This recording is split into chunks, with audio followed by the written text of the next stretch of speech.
For today's video guys, ay gagawan ko na lang ng voice over sa dami na nagtatanong sa akin.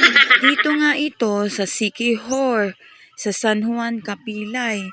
Sobrang ganda dito kasi pwede kang pumunta kahit wala kang pera. Libre lang. Hindi ko sinasabing libre, pati pamasahe. Baka kutusan na kita dyan. Libre lang ang entrance dito at pwede ka nang maligo hanggang 24 hours. Depende sa'yo. Sobrang lapit nga ito dito sa San Juan. Mga 15 minutes kung magmomotor ka lang.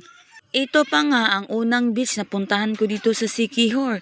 Nagandahan na nga ako kahit wala masyadong tao dahil hindi daw ito dinudumog dito.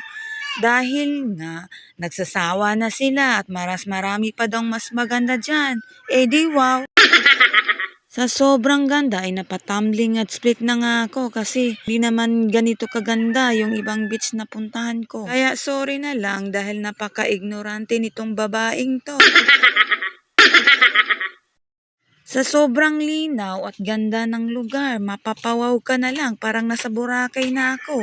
Libre pa. Namangha talaga ako sa sobrang ganda ng lugar. Biruin mo, ito yung lugar na hindi dinadagsa ng tao. Kaya feeling ko tuloy ako may-ari ng beach. Kaya wag yun na akong husgahan kung sumasayaw ako dyan. Ako lang to. Hoy!